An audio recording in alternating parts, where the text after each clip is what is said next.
This time, guys, I'm going to start at the bottom of the page so I get this in right away so you can understand where Fuzzy's coming from here. I mean, everybody's patting herself on the back now for the good showing that they had at the Virginia Capitol, and that's right to do so.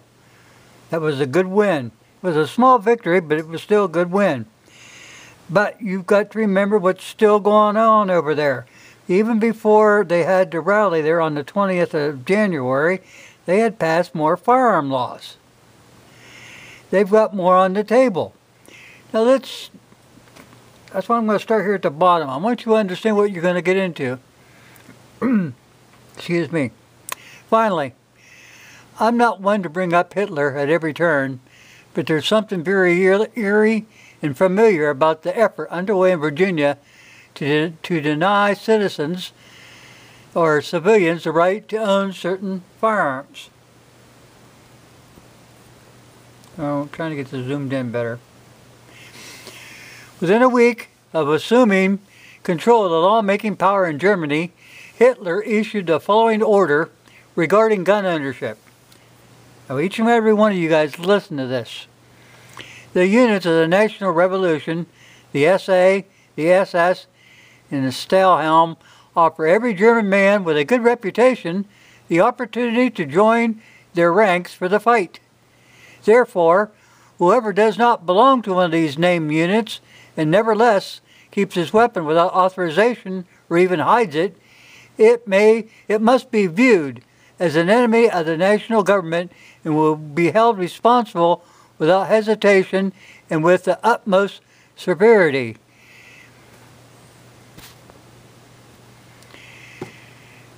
And in cases where any doubts about the seriousness of the severity, a newspaper entry announcing informed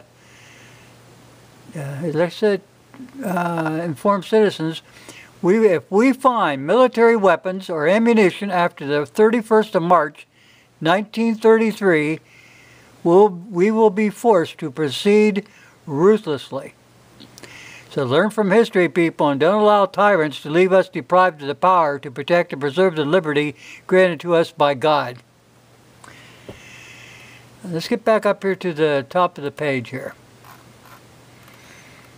This is from the New American.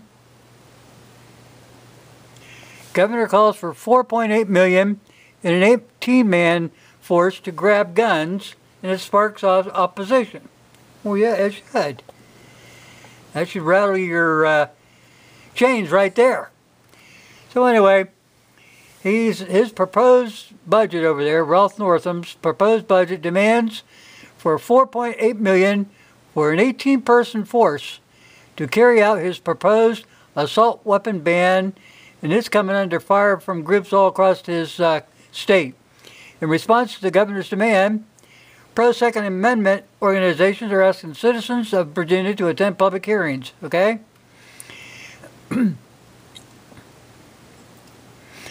Now, the governor's proposed budget says he wants $4 million and 18 new law enforcement positions to enforce a ban on commonly owned firearms. Now, he's doing this even before these laws are passed. Once Democrats took control of Virginia state legislature in 2019, Governor Northam accelerated his plan to disarm the people of his state. That right there is against the law. That's against the Constitution of Virginia. It's against the United States Constitution. But you know, eventually they're going to do away with all these constitutions and give us the nice United Nations new one. Over 90% of the 95 counties in Virginia have passed some sort of a resolution, which are all non-binding, as a signal to the state lawmakers they do not intend to go along with the government's proposed gun grab. The Constitution of the Commonwealth of Virginia contains an article in its Bill of Rights protecting the rights similarly protected under the Second Amendment to the U.S. Constitution. Article 1, Section 13 of the Virginia Constitution reads, "A well-regulated militia composed of the body of the people trained to arms is a proper, natural, and safe defense of a free state. Therefore, the right of the people to keep and bear arms shall not be infringed. That standing armies in times of peace should be avoided as dangerous to liberty, and that in all cases the military should be under strict subordination to the government by the civil power. So as with the U.S. Constitution, the right of the people of Virginia to keep and bear arms is explicitly protected against infringement by the state government. Yet, the governor of the state is asking the state legislature for millions of dollars in an 18-person force to do just that, infringe on the right to keep and bear arms.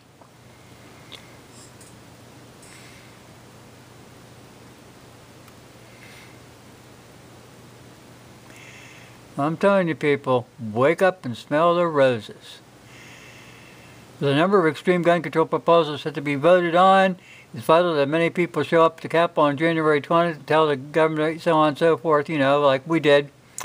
Now, here's something else.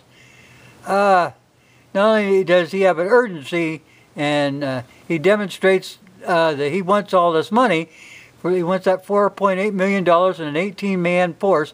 He's asking for another $2 million in additional funds to pay for 10 more employees to enforce various other gun control proposals, including universal background checks, a one gun a month purchase limit, and extreme risk legislation. He's also he needs $250,000 more for state prisons so they can handle the increased population that will result from enforcement of these proposed laws. Removal of firearms for persons who pose a risk to themselves or others, prohibit the sale, possession, transport of assault firearms, trigger activators, silencers, increase the penalty for allowing a child to access unsecured arms, prohibit possession of persons subject to final orders of protection, require background checks on all firearm sales, and all of that, what he's talking about, is an infringement. I told you people before, after the word infringe in your Bill of Rights, Second Amendment, there's no subparagraph A, B, C, D that would stipulate what an acceptable infringement would be. Therefore, none are allowed. It's strictly forbidden. Congress and every other member up there, every agency, they are constitutionally barred from infringing upon your rights. All these so-called pretend gun laws that they pass is just that. They are pretend. They are completely null and void. And if the Supreme Court would get off their stupid, lazy ass and go by the Federalist Papers, which is the original intent of the Constitution, they would do away with all these restrictive firearm laws that they've passed. We'd like to also get the Patriot Act removed and parts of the National Defense Authorization Act. There's parts in here that need removed, but all the other stuff can be removed, and that includes the ex post facto law that they called domestic violence. Now that automatically, when they passed that thing, it automatically took everybody that all the way back to Adam and Eve. If you were ever convicted or had any trouble with your wife or some other thing at home, you automatically lost your firearms. But they never come and got them. Why? Because they can't do it. It's ex post facto. It's against the law. It's against anything that's in contrary, that conflicts with the Constitution of the United States is null and void. Madison versus Marbury. Okay, that's enough of Fuzzy's rant for tonight. I just wanted you to know, don't let your guard down. This guy's not done. He still wants that money. He still wants that 18-man force to grab guns. He's not done. Okay, that's from the New American, Friday, January 3rd, 2020. I'm going to zoom that in. I just want to make sure I get that up there. Let's see, did I get it? Yeah. I think I did. Right there.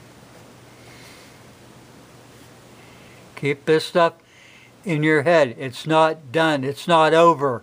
It's not over until the blackface guy is run out of town, along with the corn dog woman and all those other Democratic women that they voted in. You know, the black ladies and all them other people. They didn't need to go.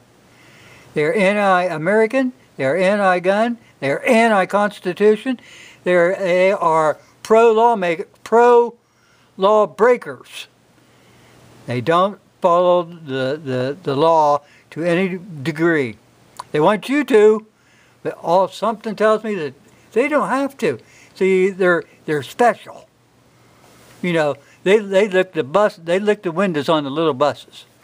Thanks for watching. I'll put a link to this.